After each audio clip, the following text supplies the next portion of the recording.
Guys welcome to the Upasana IAS academy. I hope आप लोगों की पढ़ाई अच्छी चल रही है। सो गाइज आज 21 मई का इम्पोर्टेंट द हिंदू एडिटोरियल में डिस्कस करने जा रही हूँ और इसी के साथ साथ डेली बेसिस पे जो भी इम्पोर्टेंट एडिटोरियल मुझे लगता है प्रीलिम्स मेंस या इंटरव्यू के प्रोस्पेक्ट से उसे मैं डिस्कस किया करूंगी। तो आज 21 मई का इम्पोर्टेंट एडिटोरियल है working safety on work place during the pandemic. ठीक है गाइस, हम सबको पता है कि 31 मई के बाद जो लॉकडाउन अब गवर्नमेंट जो है इसे ओपन करने जा रही है और इसी के साथ साथ हमें कोविड-19 के साथ साथ अपने इकोनॉमिक ग्रोथ को भी देखना है, क्योंकि सरकार ने हम लोगों को अच्छे से बता दिया है कि हम लोगों को कुछ कुछ चीज़ों का पालन करना होगा और ये जो कोरोना वायरस है जब तक इसका वैक्सीनेशन नहीं आता है तो हमें ही इसके लिए एहतियात बरतनी पड़ेगी, हमें ही इसके लिए एक तरह से अकाउंटेबल और हमारा जो बिहेवियर है वो सबसे ज़्यादा इम्पोर्टेंट है इस कोविड-19 से लड़ने के लिए। अब गाइस बहुत अच्छी बात है ये कि कोई भी स्टेट कोई भी राष्ट्र बिना ब्यूरोक्रेसी और लोगों के बिहेवियर और अकाउंटेबिलिटी की रिस्पॉन्सिबिलिटी के बिना कोई भी किसी भी लड़ाई को नहीं जीत सकता है। तो इसीलिए लोगों का बिहेवियर और अकाउंटेबिलिटी लॉकडाउन ओवर होने के बाद बहुत ज़्यादा बढ़ जाती है और कोविड-19 अभी ख़त्म नहीं हुआ है, कोविड-19 भी है। तो गाइस इसीलिए लोगों की जिम्मेदारी सबसे ज़्यादा है। सरकार ने हमें बता दिया कि लॉकडाउन ही सिर्फ एक अंतिम पर्पस नहीं है, परंतु जब तक हम लॉकडाउन कर सकते थे हमारा बिहेवियर चेंज करने के लिए लॉकडाउन हुआ। अब गैस जैसे जैसे लॉकडाउन ओवर होगा कंस्ट्रक्शन से लेके फूड इंडस्ट्री सब चीज़ें धीरे धीरे करके खुलती रहेंगी। अब जब सब चीज़ें खुलती रहेंगी तो सिंपल सी बात है कि कुछ केसेस बढ़ेंगे भी और अभी भी आपको पता है केसेस बढ़े हुए हैं, टेंशन गंभीर समस्या है ही है। तो इसी के साथ साथ जब वर्क प्लेस ओपन होगा तो गवर्नमेंट ने कुछ गाइडलाइंस को इशू किया है। ये गाइडलाइंस हम सबको अच्छे से पता होनी चाहिए। जैसे फॉर एग्जांपल के लिए गाइस पहले तो सरकार ये कहती है कि अगर पॉसिबल हो सके तो कम से कम लोग ही वर्क प्लेस पे आए और इसी के साथ साथ ये भी कहा है कि अगर कोशिश हो सके तो घर से ही काम कर लो, ये भी बेस्ट है।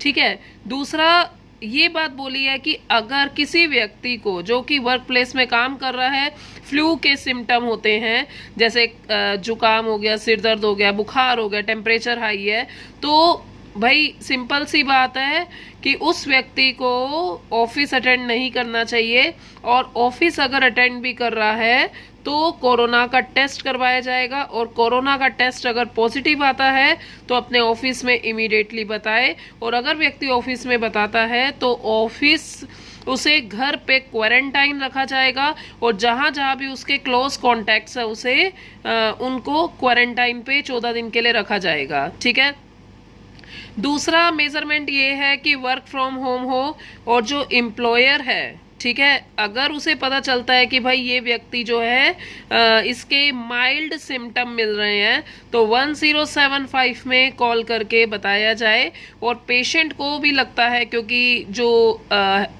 पर्सन है, एम्प्लॉई है, उनकी अपनी भी जिम्मेदारी है क्योंकि कोरोना वायरस से कहीं ना कहीं वो चीज़ जो है इन्फेक्शन है ये आगे बढ़ता रहेगा। तो इसीलिए ये सबकी जिम्मेदारी है कि सेल्फ हेल्थ इंस्पेक्शन भी किया जाए।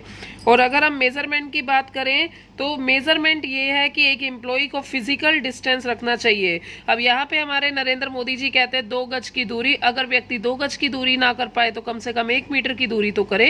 ठीक है, और इसी के साथ साथ फेस मास्क का यूज़ करे, फ्रीक्वेंट हैंड वॉश करे, self monitoring of health is also important.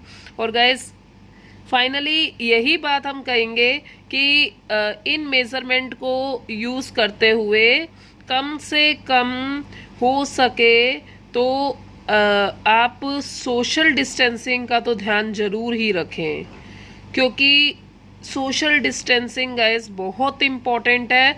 और इसी के साथ साथ इस द हिंदू एडिटोरियल में ये कहा गया है कि भाई जैसे जैसे लॉकडाउन ओवर होता है, लॉकडाउन के बाद कैसे केसेस बढ़ेंगे, हो सकता है फिर उसके बाद लॉकडाउन होता है कि नहीं होता है, क्योंकि ये सिचुएशन अभी आगे की पता नहीं है। डिपेंड करता है बिहेवियर और अकाउंटेबिलिटी ऑफ लोगों के ऊपर, कैसे लोग बिहेव करते हैं और कैसे सिचुएशन को संभाला जाएगा। ठीक है गाइस, तो आज के एडिटोरियल से मेंस का इम्पोर्टेंट जो क्वेश्चन बनता है वो क्वेश्चन आप लोग लिख लें प्लीज। क्वेश्चन ये बनता है कि like what is the necessary behavior should be adopted by the employee and employer during the pandemic after the lockdown will be over। और इस क्वेश्चन को आप 150 वर्ड्स में लिख सकते हैं। ठीक है, और इसी के साथ साथ इस एडिटोरियल को इतना सुनने के बाद अब आप लोग अगर द हिंदू से भी पढ़ेंगे तो आपको अच्छे से आसानी से समझ में आ जाएगा।